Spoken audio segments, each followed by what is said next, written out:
Freaky Friday. This is Past the Rust. Okay, we're back. It's time for Big Boy Football with C's. That's me. This is a review of week 1, the week that was. Guys, I loved the opening kickoffs of the NFL season. All right. There's so much hope in the air for so many teams. And as soon as that first quarter is over, the hope leaves the eyes of thousands and thousands of fans all over the league. But before we get into talking about some of those fans who are now rooting for a hopeless team, let's talk about some teams that have some. Misfire, sorry. That's all right. It's Eagles adjacent, I suppose. So we're going to talk about the review of Dallas, Philadelphia, in what was the longest fucking game of Sunday Night Football ever because of a 1-hour lightning delay. Oh my God! All right, let's get things kicking off. Both teams are real hot.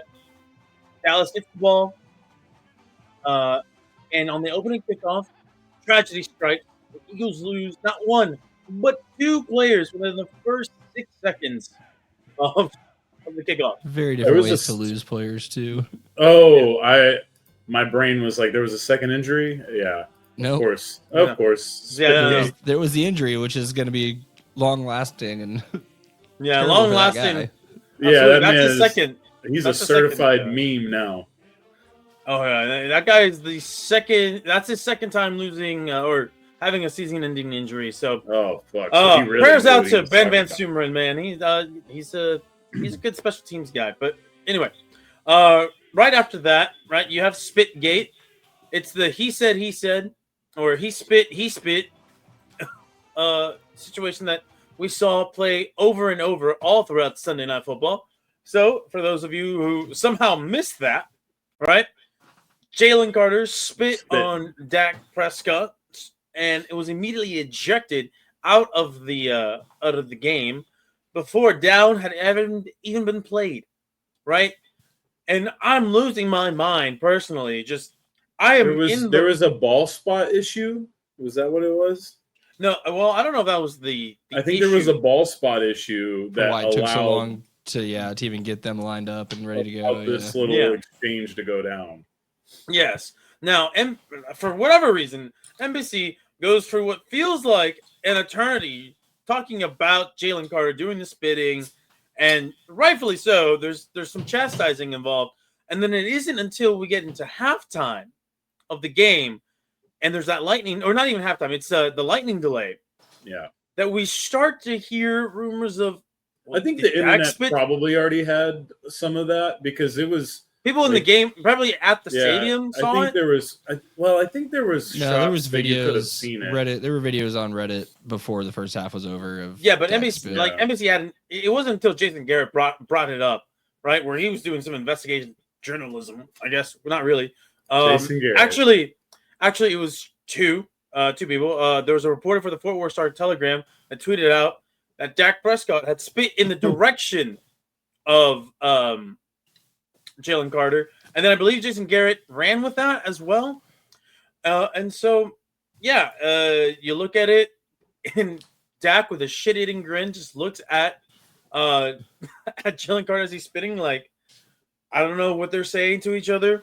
And then I guess Jalen Carter, in his mind, took that as disrespect, goes up to him, spits right on his jersey, gets himself ejected, and boy, did that change so much for the Eagles defense. I think that there's something to be said here about, I don't know that Dak's going to have MVP numbers just based off of the offense. This just decision-making that we've seen so far, it doesn't suspect that he's going to be MVP numbers, but it'll be a fun offense, I think. MVP rage baiter. This was the first moment where I was like, okay, I can work with this. This is nice. I mean, usually Dak would be the type to kind of instigate this and then like sack fumble, For him to actually come back out and execute immediately, nice. Man. That first drive, right? 6 plays, 53 yards, 3 minutes. get a touchdown. That Eagles defense did not look ready to play. And I'm sure that they were really taken aback by the fact that the guy they probably had planned their entire game plan around and Yeah. Jalen Carter getting kicked out. It Didn't was help. pretty funny to hear the broadcast be like, the other We got one's to Jordan dump Davis, everything right? we had to talk about. The other one was Jordan Davis, right? Yeah, Jordan the Davis. DT, yeah, they were like, no, they like literally they go, well, Jordan Davis has lost some weight so he could play more this season. Which he did, by the way. He played, I believe, 90. No, but that was a fucking hilarious way to start that. Oh, no, for sure. He played a lot more reps than Mozzie Smith. Oh, well, that bar is pretty low, man. Super low indeed. Soon to be former Dallas Cowboy, Mozzie Smith. Probably. You think that Ellison would pay for Mozzie Smith's contract if his wife Does wants he have that? eligibility? Portnoy told him to. Oh man. Oh, but anyway, the Philadelphia Eagles, they respond in kind. They go on a 10-play, 70-yard drive. And early on, it's like, wow, it doesn't look like either defense is really ready to play. And then, of course, what happens with that, then the Cowboys responding. And they responded in kind. 9 plays, 88 yards. They drove the length of the field and just put one on the Eagles dome. I would love to know how much the Eagles defensive coaches actually told them to pay it. Remember, this time they will move before the snap. Like, this is actually going to happen now. We haven't seen this in years. It's been decades. I understand. You have to treat this like it's a modern opponent. They're not just lining up to run the ball in the middle 3 times. I feel like our defensive coaching staff, Vic Fangio specifically, he's like, he loves when there is zero motion, but he's not used to it, I guess. You know what I mean? Like, regardless, well, no, it's a modern advancement in football. He would not have won a Super Bowl if he was incapable of handling it. Yeah, no, I'm pretty sure. Like, when he saw the motion, he's like, "Oh, okay." I do wonder if they actually had a conversation where, like, because I know a lot of teams have been laughing about this. Like, I know for sure the Cowboys have been a laughing stock offensively for their play calling for about a decade. Well, let me tell you though. You know who also was near the bottom of the league in motion during the McCarthy era? The Eagles. Yeah, we did not use motion either. So it wasn't until Kellen Moore came in and then they took one of the dead last teams in motion and brought them up to bottom quarter of the league. So I'm sure that defense was also like, oh shit, we don't see any of this in practice either. Although the Eagles did do a lot more motion. Yeah. The Eagles did a lot more things that they didn't do last year that I was really surprised by, good and bad. But regardless, going back into the first half was a fireworks show, man. Let's be real. Eagles get what? I believe it was the end of the first half ends in 21-20, right? Both teams coming up and down the field. No punts yet on either side. It's either touchdowns or field goals, depending on who's playing, right? Dak looks masterful in the pocket. Jalen Hurts seems super comfortable in the offense. He's making short passes. He's getting clowned online for the short passes, but the scrambles, the first down markers, and then you look on the other side, and there was this concern about, what's the Cowboys' run game looking like? They're getting first downs. Right? They're pushing the pocket. I mean, they're pushing. Did you see that Swaggy P decided that AJ Brown is now a corner man? He used a different word, but he's a corner man. I did not see that he said that at all. I was like, that was kind of funny. Like, it is kind of what they did. It is kind of what they do to him in that offense. The thing, he's a big body, but I know it might be just situational. But it is situational. It was funny that in that situation, because it was kind of like, damn, that is they just run the ball, dink and dunk, run the ball, and then fucking all right, big body. Yeah, and listen, look, the Eagles did run a fuck ton in this game. They ran 38 times. Yeah, I think it would be dumb not to test the Cowboys' rushing attack. Like or defense. Like it looked better. It looked probably arguably as good as it's been in a decade, but and they still let up almost 160 yards on the ground, which That's the part of Only why 160. that's part of why I'm saying it's not been like it's a work in progress still. It's one of those things where like this game was very obvious that regardless of the trade of Micah Parsons, this Cowboys roster really wasn't going to have any sort of answer to the continuous problem. They might be better, they might get better, but it's a lot of young guys, it's a lot of turnover, it's a lot of see what you got going on. Bringing him into the discussion, looking at that game where Jalen Hurts is running around, getting to the edge or getting the first down, I'm thinking it crossed my mind a couple of times. Like if this Cowboys team has Michael Parsons, I think he gets to Jalen before Jalen gets that first down on a couple of these. Sure, but he's not really linebacker stuff. That's a lot of the fact that the linebackers are. Because if you look back at the game, it's a lot of Jalen Hurts getting out to the outside and the edges. It's a lot early of on, pressure. right? It's a lot of not really pressuring Jalen Hurts throughout the game, which is there was some pressure. I mean, he scrambled more than Jalen Hurts has scrambled in years. I think that there was more. I think that might have been more of a secondary situation than it would have been anything else at that point, because the linebacking core for the Cowboys the linebacking was pretty bad last night. It was rough. Cowboys registered a 30.8% pressure rate, which I don't know what that means without any context. That's pretty decent, but not amazing, right? It didn't look like any one player was capable of filling Micah's place, let alone, and also remember DeMarcus Lawrence's place. But so you know what? Funny enough, though, those two things, Kenny Clark looked really good, and he got the team's lone sack. Funny enough, yeah, and I am really excited about having Kenny Clark, and I'm excited. It's Marshawn Nealand. Marshawn Nealand. I think I was serious a little bit last year. I did think he could have been a better impact player last year. Obviously, maybe not winning the Rookie of the Year thing, but he could have been an impactful guy. Now he definitely has the opportunity. Just has to stay healthy. Absolutely. Now going back into this game, though, it was a fireworks show in the first half. That lightning delay, I feel like that changed the entirety of the game. So we have a moment in the third quarter. Watching the rest of it. Oh, well, let me tell you, you didn't really miss too much. I knew I had to. Third and fourth quarter.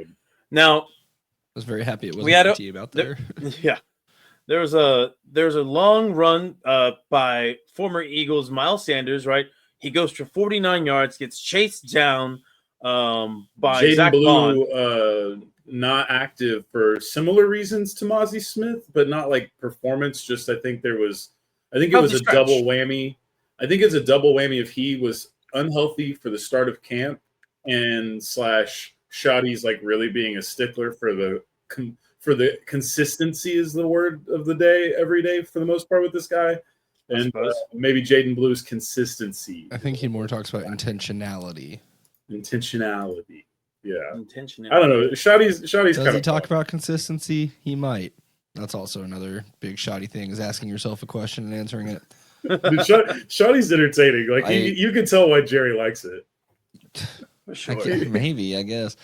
I think he's entertaining for people watching around here just because they're so used to not that. But oh, definitely, he's definitely a long shot away from like even Wade, Bill, like none of those guys.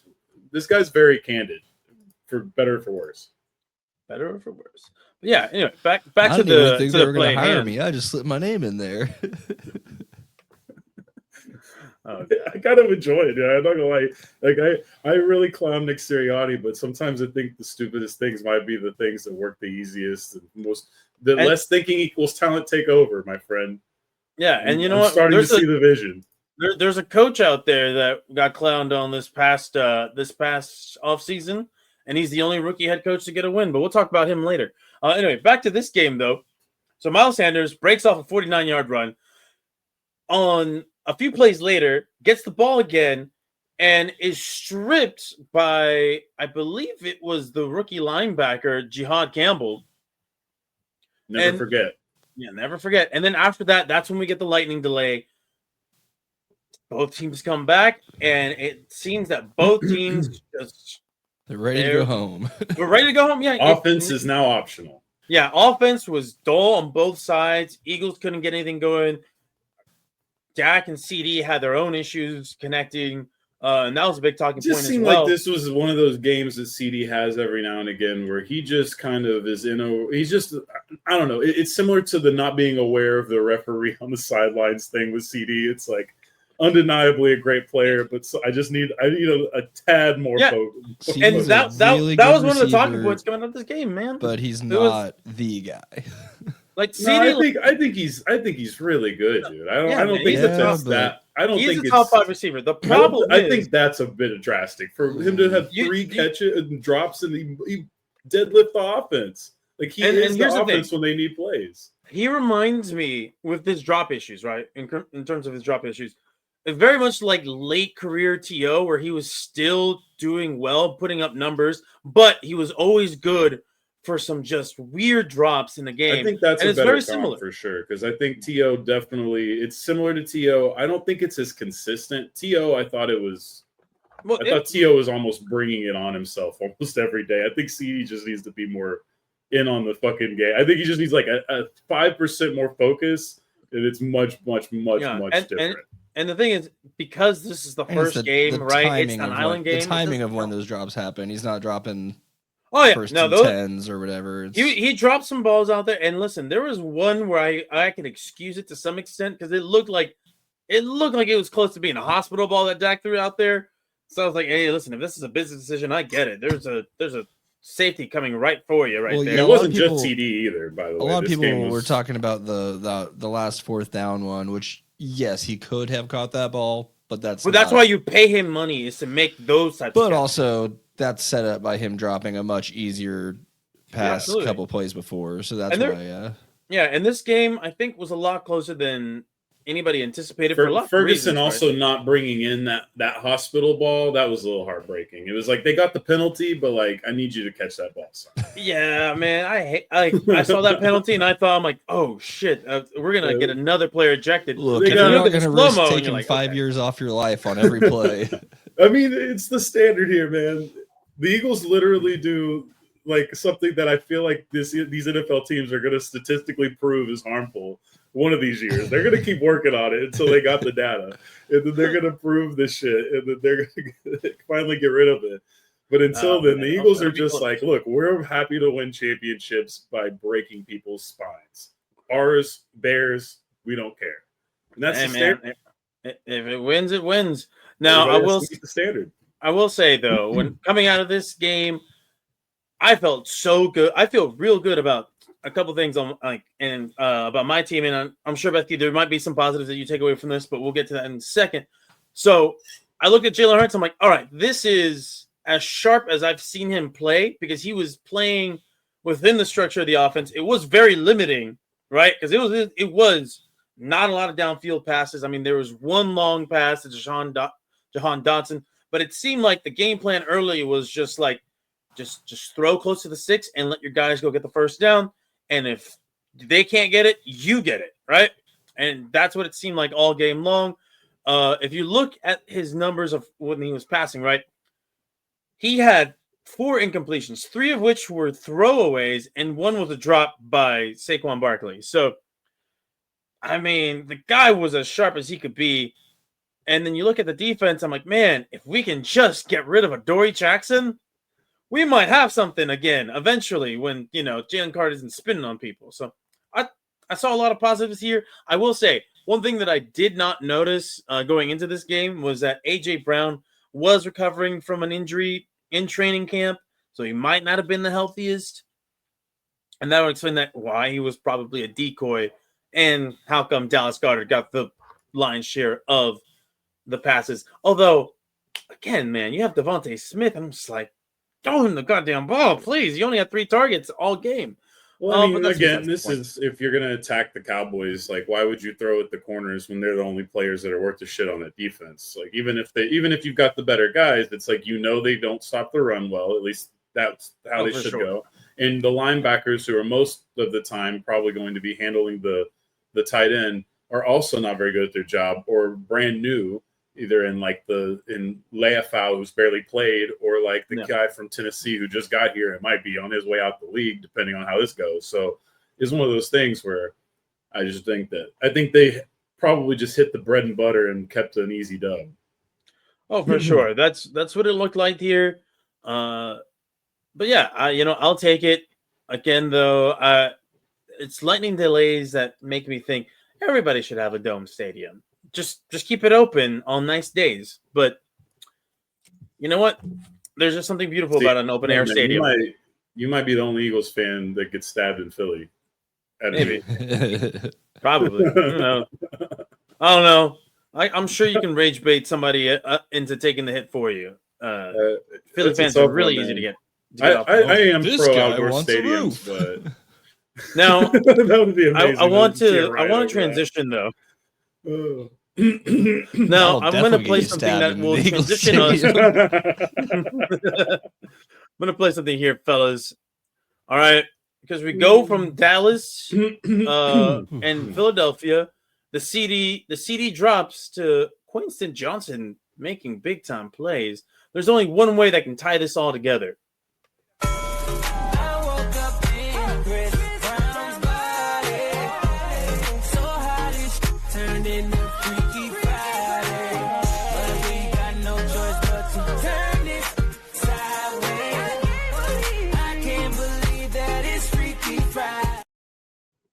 I still can't believe that fucking Chris Brown and Lil Dicky made that song. Oh, dude, who knew that it would come in handy one day? That shit was Freaky Friday because he looked like an actual legitimate number one receiver. Told you guys, Chargers supremacy year finally. Yeah, man, the Chargers came out and they were hitting the Chiefs right in the mouth all game long. It was a tight game. It wasn't like a blowout or anything like that. It was back and forth though. You have the Chargers going in the first quarter, getting a touchdown. And then what happens? They trade scores back and forth all throughout until we get to the fourth quarter where it didn't really matter that last score or the last couple of scores. You're like, do the Chiefs got this in them? Do they got it in them? And then they came up short, and you look at it and you're like, man, what was the difference in this game? You look at Justin Herbert. My goodness, the guy was balling out of control. You look at Patrick Mahomes. This looks like the Patrick Mahomes of, okay, I don't have any great elite wide receivers, but I can still make something happen. I mean, we saw him essentially kind of just abuse some of the things that favor certain quarterbacks when they run and get contact, right? He's taking liberties, trucking certain defenders out of bounds, where if it's somebody else, that's probably a flag. So, Patrick Mahomes, smart guy, gets 2 touchdowns himself. Justin Herbert, 3 touchdowns through the air. That run game did not look great for the Chargers. And I was thinking this is going to be a run-heavy team, run-heavy script. They said, no, we're going to air this shit out to Ladd McConkey, Quinton Johnston, and Keenan Allen. I didn't think Keenan Allen still had it in him, especially after getting let go by Chicago. You look on the other side, and what does Patrick Mahomes have to work with? Hollywood Brown, a solid number 2 receiver having to play number 1, gets 10 catches, 99 yards. I mean, he had that long 49 yards, and then everything else was just Jesus Christ underneath. Juju Smith-Schuster, again, he hasn't been much since leaving the Steelers. Somehow Travis Kelce out here still making some plays at a 37-yard catch, running into Hollywood Brown. Yep. And then didn't Xavier? Oh yeah, didn't Xavier Worthy get hurt? That's who he ran into. Yeah, that's who he ran into, and that was. I don't think that's a super serious injury, but I think he's injured for that now. Oh yeah, I mean, and it's a shame, but some of those things happen. But I was gonna say, I didn't expect the Chargers to look like this. Like, I'm not surprised by the result. I am surprised by the process in which they got this result, being pass heavy with Greg Roman, who, for our audience that isn't aware, is a very run heavy offensive coordinator who does not have a lot of creative pass plays. And listen, he's great for running quarterbacks, not exactly been great for passing quarterbacks. So Justin Herbert, being the guy that he's working with, this was a surprising result. Guys, I don't know what you took from this game, if anything other than it was just an enjoyable game, or were you weirded out by the fact that it was on YouTube and the broadcast was a little odd all the way through? Did I even watch a second of this game? No, I think I was watching baseball. I had it on a little bit. I think it was fine. I was just very happy that my propaganda for the Chargers is continuing on early. It's like my bits can fail, but like I would like for them to at least start off well. So far, all my bits are starting off well, so that's kind of cool. Hey, Yo, you think that Joe Burrow MVP bit started off real well? Oh yeah, the Burrow one didn't, but that wasn't a bit. That was a guess. You So know, that's CeeDee different. Lamb That getting was a offensive guess. player of the year, dropping. Not if he's dropping, but he did have the production value there. I'm just fighting against the narrative you put forth. Sorry. No, I'm talking about the fact that Kyler Murray's about to win a division and maybe a playoff game and then never do anything else again for the rest of his career. I think that's that reasonable. it's actually a very reasonable take. I think that the Chargers are going to actually be a real franchise moving forward, and potentially even get close to the highs of the Phillip Rivers era, the early Phillip Rivers years. I've got I feel them in the confident exact about same those boat. two I got the things. Clippers in. I know. I feel that. But the Clippers, honestly, once they get rid of this old star, they're going to replace it with another star. You know what I mean? That's all you need in the NBA. So, yeah. What was the question again? Did you enjoy the YouTube broadcast, or did you? That's the question you'd ask. So, yeah, you had a lot of. It was very Adam Silver coded. Was it not like just regular network announcers on YouTube? Was it like a whole different thing? So I think Kurt Warner and Rich Eisen did the broadcast on YouTube fully. And then there was like a bunch of different streamers that you could do. Yes, or you could watch with iShowSpeed. iShowSpeed, and then there was like one that was maybe for older people or for fantasy football. It was very confusing. The Minnesota / Chargers fan lady that the NFL has planted has made a return. So yes, she's back. She got way too much screen time. I'm like, this is just a fan. No, it was incredible, man. Whoa. Roger Goodell Speed has the same birthday as me. Roger Goodell actually looked at the NBA All-Star Weekend last year and was like, "Cool, let's do it." I like that. I think everything they did was a good decision. I'm going to make the same ones because I was baffled. I was baffled by being force-fed streamers, but I mean, it's about kids, and so these are one of those things. Just like Space Jam 2 or Space Jam 1 before it, might not seem like something that people like adults enjoy, but do the kids, right? And ultimately that'll matter more. And so this is just the NFL trying to make sure that they do everything they can. Because, like, let's be honest, the NFL, those, like, what are the simulcasts with the Disney characters and stuff that they do? Those are fine, but like, I don't know how much those are going to pick up steam. Like the Simpsons one, we had a ball with.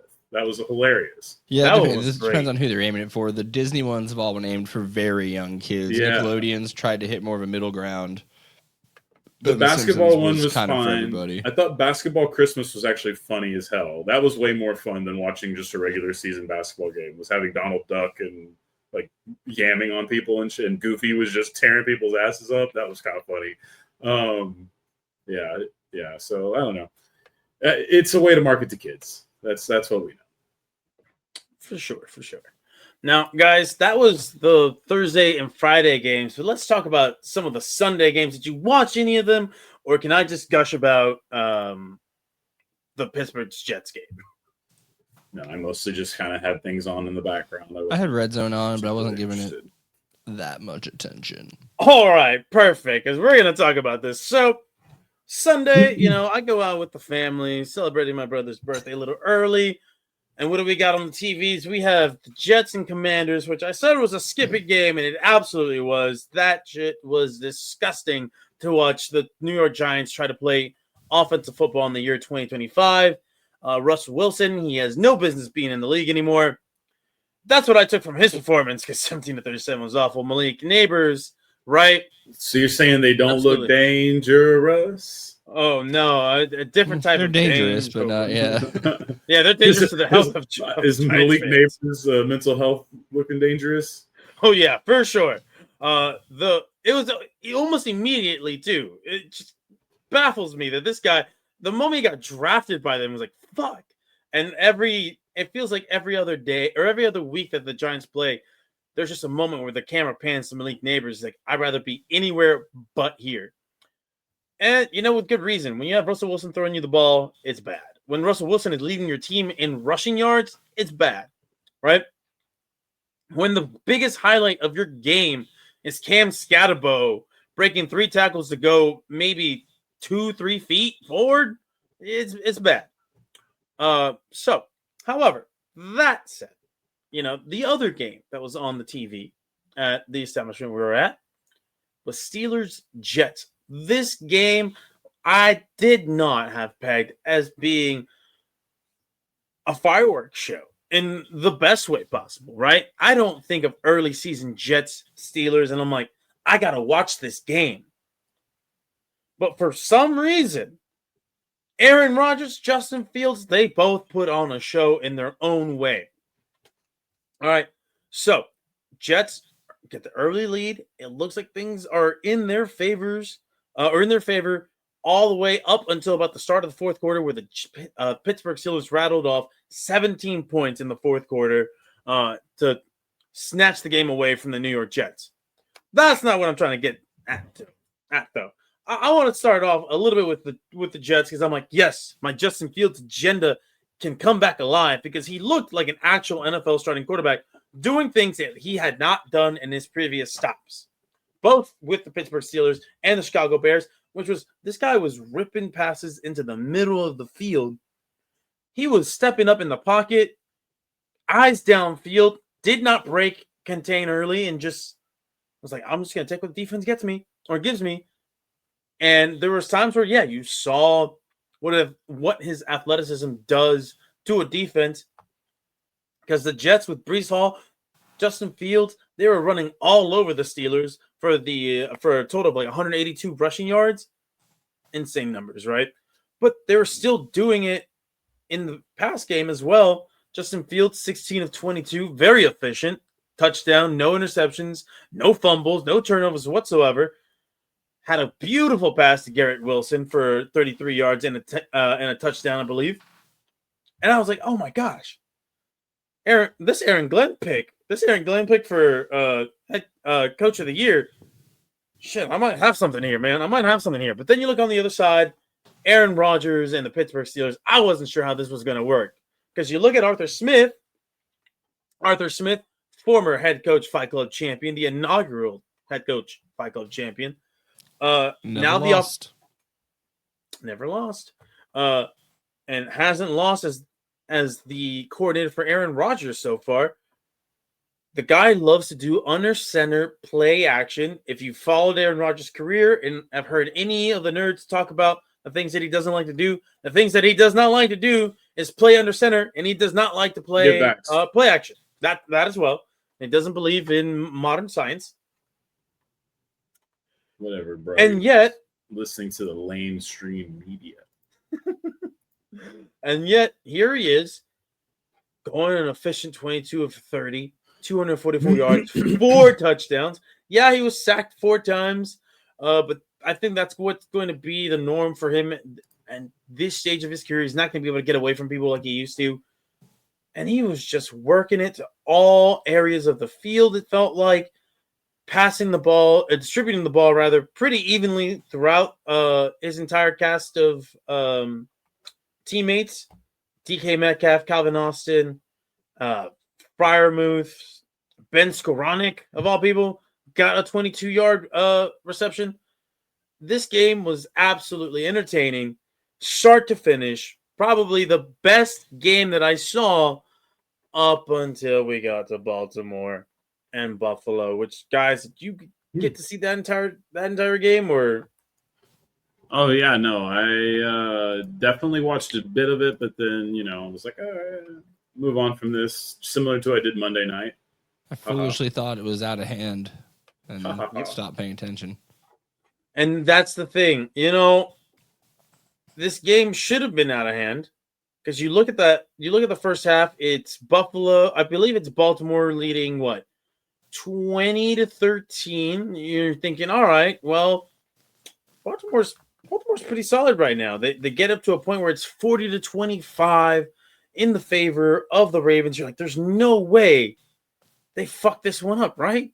And then you remember it's the Ravens and John Harbaugh. Yeah, John Harbaugh has a penchant for choking games. I don't want to put it all on Lamar Jackson because Lamar Jackson did what he had to do. He went 14 of 19, 209, 2 TDs in the air, right? 6 rushes, 70 yards on the ground, had a touchdown as well. He was leading an efficient and an elite offense. But somehow, some way, the Baltimore Ravens just seem to get real conservative at the end with their play calling. They don't seem to trust the fact that Lamar Jackson can just keep putting points on the board. And that allows for the Buffalo Bills to come back. Josh Allen puts the team on his back like he's been doing, right? Almost 400 pass yards. Didn't really contribute much on the ground, but it didn't matter because he still got 2 TDs on the ground, 2 in the air. And next thing you know, it goes from 40-25 to 40-41. End of the game. And you just think, how did the Ravens do this again? I don't think we talk enough about the fact that their coach might be the reason they don't get far in the playoffs. I know he won them a Super Bowl, but think about it. He faced his brother in that Super Bowl. And that brother of his also sometimes has some baffling big game decision making that has cost him games. Eventually, he figured it out in Michigan, got himself a national championship, and is now going to try to get a Super Bowl in the NFL. But I'm thinking something about the Harbaugh brothers. I don't know about these guys. I don't know. Well, at least I don't know about John anymore. But yeah, this was absolutely contender for game of the year. Well, you saw the graphic that was going around Twitter, right? The Ravens blowing games. Yes, I don't remember the exact number. I wish I don't know had if I it can dig it up that Something quickly. where they've lost 4 games where they've had a 90% chance to win in the last few years, something like that. Yeah, no one has blown more games where they had 90% chance to win the game than the Ravens. My God, what am I looking at? That's such a terribly put together image. So it is, but it's hilarious. Once you get what's happening, it makes sense. But I think they started. I think this was a smaller one, and then at some point, people started adding it to it. They got better about just getting the score bug and not the field. Yeah. So that's I mean, 20-10 with 14 minutes to go isn't that crazy, anyways. But yeah, listen, it is something that I think Ravens fans should be frustrated about. There's a 35-14 loss to Miami on this with 12 minutes left in the game. That one was awful. And matter of fact, I think the very next week, I think that's when the Dolphins went and put 70 on Denver's head, and then the wheels started to, Yeah, a lot of these aren't as bad. That one's pretty egregious, though. Yeah, they have a penchant for blowing these late leads for sure. Yeah, you rather the Ravens be in a close game playing from behind than playing with the lead, and I don't know if I like that as a fan personally. But what can you do? You have one of the best QBs in the league. You have a Hall of Fame running back. I think, guys, it's time to get rid of the head coach. That's just me. I think he's the problem. Ravens fans, if you disagree, history's gonna prove me right one way or another. Cowboys' next head coach, actually. Who? Harbaugh. Harbaugh's? No, I think we're stuck with Shoddy for a couple of years, and Harbaugh might be gone this year. Yeah, I mean, as he should be. I think Harbaugh might be the next Miami coach, but that's a different story. But yeah, gentlemen, that's enough of those games. Unless there was another game that caught your eye. Worth noting, probably doesn't mean anything, but absolutely hilarious that Daniel Jones and the Colts fucked up the Dolphins. So bad. Neither of those teams are going to be any good, probably, but that was a funny one. That was Just because absolutely. all three of us and Jesus were all just like, well, obviously Miami. Yeah, Miami's gonna win. No. Yeah, I it's mean, Daniel Jones. I It's Daniel actually Jones. really felt stupid with myself because we forgot about the biggest variable. Week 1. No, that is a big one. Jim Irsay died. That was Well- they had the gimme game. No, they had to win the game for Jim Irsay. Let's go find out how the Lions and the Bears have done when their old ass owners died. I don't think they necessarily won immediately. No, I'm telling A you, little different. this is how he this kind is of the died script. suddenly. So This is the script, okay? So they got their week 1 win. At the same time, Miami might be Dookie. yeah, They might just be. I think they're going to compete with the Saints for that first overall pick. Looking at the way that game went, yeah, no, that one was a game that I was like very surprised by. Quinn Ewers ball Option. soon. could Well, be. first he has to beat out Zach Wilson, which is not much of. Oh, they have thing Zach that is- Wilson as their backup. Why do I feel like he can actually go in there and win some games for them? Because Is the bar that low? I think the bar is that low for.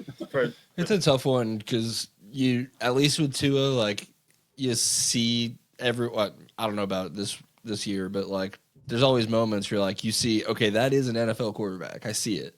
All right, Yeah. I got one for you guys. It's Top just not- five Dolphins quarterbacks you've ever actually witnessed live. Ryan Fitzpatrick, Ryan Tannehill. Chad Pennington. Chad Pennington. Yeah, he had one You did- season where they How did you went not- to playoffs with him. Yeah, you forgot about that one. Oh, Joey Harrington. That was bad. No, he was the one before him. I think that was the year before him. No, you're saying that I mean, we witnessed. Tua's, You said Tua's probably on the witnessed list. it? He had a game. He had a top game. 5, yeah, 5. I mean, he yeah, scored 5. 70 Oh no, points in a top game 5. once. Never mind. 5 best quarterbacks you've ever seen for the Dolphins. I I mean, mean, pull up a Tannehill, list just to easy see one. who was even on the Pennington team. is a bit of a deep cut. Culpepper? How long? No, No, Culpepper that was terrible. He that was was the terrible. His bad- knees yeah, were gone. Yeah, they were really bad. That was bad. No, I don't even know if you can name 5. Honestly, Cutler. Oh fuck! Jay Jay Cutler was forgot there for a Jay second. Cutler. He played for them. That's right.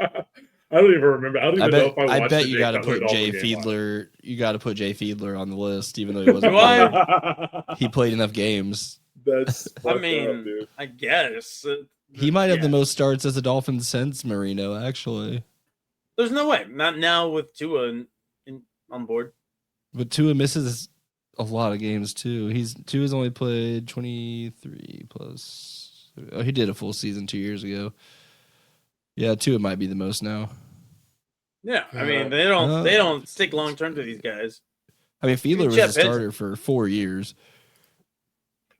Has Tua not been starting for them for 4 years? This is his 1, 2, 3, 4, 5, 5th year. So yeah, I just mean Fiedler was there for longer than you might remember. Okay, fair enough. I mean, I did see Dan Marino play for them, so I guess Dan Marino counts, but he wasn't He- that Dan Marino when I was watching him. No, that was the ghost of Dan Marino. While he was still alive. Oh, he is still alive, but while he was still playing. But yeah, man, listen. I think the people want to see some clips though. Right? Is that what I got on my rundown list? Yes, it is. It's time. I guess Monday for night the just didn't happen. highlights. Oh yeah, we could talk about Monday night. Listen, I didn't want to talk about Monday night because Monday night I should have gotten the win on that. But anyway, let's talk about it. Right, your boy JJ McCarthy looked like an absolute rookie in his first 3 quarters of play. Right. Yeah. And then he turned it the F on. He threw that pick 6. Then he went to the sideline and reportedly said to the team, "Is there anywhere else in the world you'd rather be right now than right here?" Which is the ultimate student of Harbaugh. And he pumped everyone up. And he Didn't went y'all out go and- like 2, 3 and out the very next drive after that though? Probably. Yeah, which I'm like, it wasn't that rousing of a speech. Two throwing. I think it's more just speaks to the fact that he wasn't beaten up or he wasn't like shell shocked like when what's his name was seeing Ghost Darnold. It Yeah, just so- shows some poise. So in the third quarter, he throws the interception. Which Next That play. is the epitome of what you expect from someone in their first start in the NFL to throw, is that kind of pick right there. Oh yeah, and on Monday night of all games, right? And like last game of the week, Hostile Island crowd. game, hostile crowd on the road, rivalry game. They weren't booing yet. Nope. And then what happens? Well, you come back. You try to keep everybody's spirits up. You go 3-0, but then the Bears go 5-0. Then you come back 3-0. The Bears unable to just put this thing away, miss a There's field goal. A lot of defense and special teams, and yeah, their special teams woes cost them heavily. Yep. But then this is when the Vikings just absolutely went on a tear. 6 plays, 60 yards, touchdown. Next drive that they get, 3 plays, 50 yards, touchdown. What are the Bears doing in the meantime? Punting. Then Vikings again. 9 plays, 68 yards, a touchdown. And it isn't until the next drive that the Bears finally get on the board. And then after that, it was just too late. Too little, too late. Yeah, McCarthy looked really good in the fourth quarter. He threw for 2 touchdowns, ran for 1. If he can just show that for most of the season, I'll consider it a success. The Bears, like you said, missed. Did they miss a field goal? Yes. Yeah, they missed a field goal, and then confusing thing at the end, which is classic Bears, where you either kick the ball. So there's 2:02 left in the game, so the clock's going to stop the next time it starts. Basically, you're going to get your 2-minute warning. So what the Bears should have done is kicked it out of the back of the end zone or kicked it out just straight out of bounds so that no time can come off the clock, so they'll get an extra timeout. Instead, Santos kicks it to the middle of the end zone where Ty Chandler looks like he didn't look like he was prepared for the Bears to do the wrong things. It took him like a half second to run out. And then, of course, they made a big deal of showing Kevin O'Connell, telling him to come out and all that. But Bears did classic Bears. And you know what? When just a terrible fumble to the end of the game by all sides of their team. And I'll say this too about the Bears, because I was listening. I forgot who I was listening to, but I was in complete agreement with what they said. This looked like the same Bears that we've always seen, right? This looked a lot like last year's Bears, and I mean that too schematically as well. Like they hire Ben Johnson, one of the more creative play callers in the league from the Detroit Lions, and you're kind of promised a bunch of unique looks and finding ways to play to the strengths of Caleb Williams. And Caleb Williams did not look great. Even when the Bears were up, I mean, he missed a huge throw to DJ Moore on, I believe, the very next play or the very next target they get to DJ Moore, where he should have had a touchdown the previous one. The next one, he throws him damn near a hospital ball. And you're thinking, I'm thinking personally, I'm like, this What's franchise funny curse. is that was also like his best pass of the game.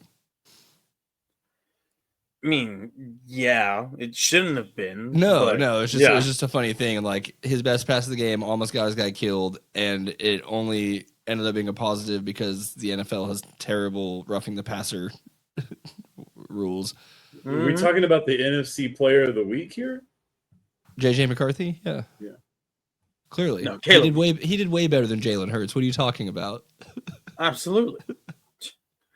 But no, Caleb Williams looked real bad in this game. I want to say real bad. It was perfect. He just he looked good enough for them to trick themselves into thinking he's a guy for longer than they should.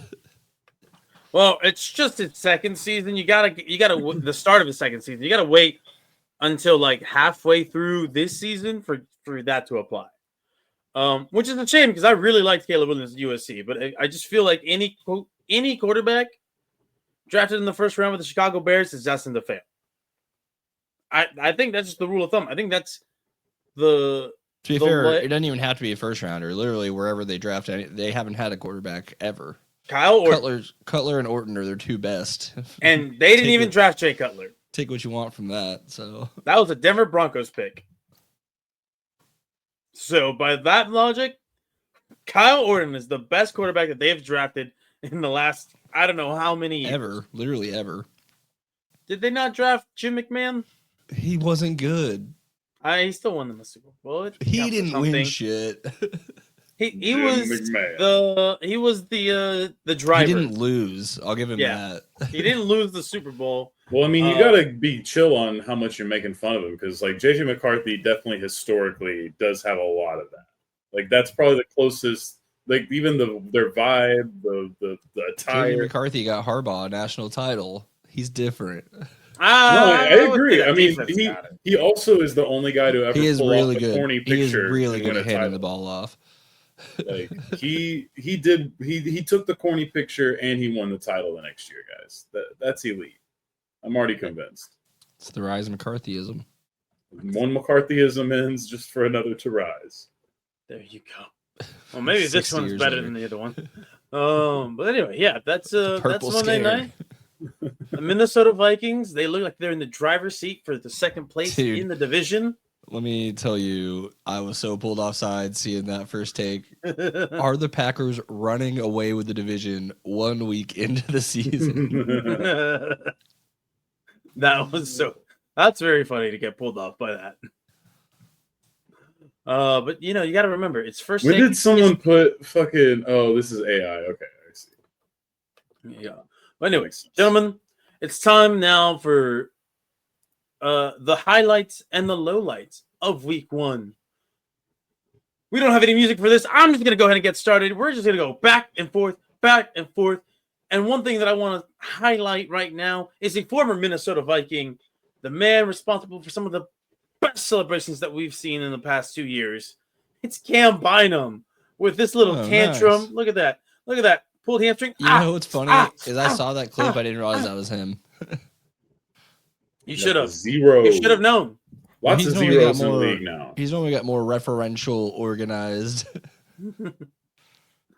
I mean, I guess. Listen, we gotta It was spotlight cool. some It's things. good. It is good. Now, guys, we're gonna bring the mood down just a little bit, because Jake Moody lost his job today, and this kick right here did not help. As gimme as it gets in the NFL, and he just hit Doink. straight pull right there. Boink. Look at that. Number 88 right there is just in shambles. I'm like, why is this jabroni still here? And that's when Shanahan said, this guy, we're cutting this guy right now. And then someone on the sideline said, we can't do that right now, coach. We're still in the game. It's like, I don't give a shit. Cut him as Oh, soon man. as we get back to San Francisco. Vince Davis was allowed to retire from the field. Can't. I mean, I guess. So, different rules for different fools. Yeah, it was also funny because someone asked him if it was a difficult decision, and he was like, "It wasn't a very difficult decision at all." Which is the right answer, I feel like. Yeah, Listen, Listen, when very you're- coach guy. Very coach get for sure. Now we're gonna hop back Well, it's into. not, it's also not like you got to make a whole bunch of like jump through the hoops for cap by cutting your kicker. True. Now, guys, which kick is worse, that one or this one? Oh! Why is it not playing? Oh, there we go. Oh, poor Q. Koo just with a chance to tie the game. Sails wide What? right. 2 seconds left. Disgusting score bug. Look at that. Hold on. That was Yeah, bro, former young head coach play. Fight Club champion Raheem now- Morris. Raheem Morris, who just can't seem to get it right in Atlanta. Like Goku. Now, guys, should I bring the tempo back up, or do we want to stay in the low lights? Who Mm. could say? Well, you know what? We're gonna stay in the low lights because Yeah. I am a Bo Nix hater. I don't believe in him, and passes like this is what gives me fuel to continue my hateful fire. Look at this. Where is That this going? bad. That was awful. Sails it, leaves his feet as he throws the ball, sails that thing. Brother, you want to make those types of plays, you better put some zip on it and no air underneath. And what happens? You get picked off. But you know what? We're gonna bring some positivity to a QB interception, right? I want to look into the mind of this quarterback. His name is Tua Tagovailoa. What does his brain look like now after multiple concussions? That was the look into the moon. Well,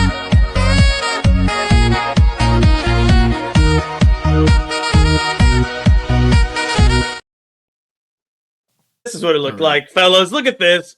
Drifting, throws Jesus, it right That into... is a me playing Madden interception. That's poor. Wow. Now, I have this titled Highlight Latu Picks Tua because you know what? This is a highlight for this defensive end. That's right. He's a defensive lineman picking off Tua Tagovailoa. This is a low light for sure in Tua's career right here, though, because this pass, just awful. He has the first down. Is he so far? Why is that defensive lineman so far back? I need to see the all 22 on that one. Must have been a zone coverage where they had like somebody else rushing in his place. Yeah. But I want you to look underneath. He has somebody streaking right in front of him. Can get the first down. Maybe gets that first down. 44 is right there to break that up too, though. We'll see. It's a better play than what he did there. It was definitely safer than trying to throw it across the body, across the field. And for a guy who does not throw with very much zip or power, I'm starting to not shouldn't be making believe Tua when he says he doesn't know how he got on the president's list thing. Did you see that he was a part of the Athletes Coalition thing with Okay. like Triple H and shit?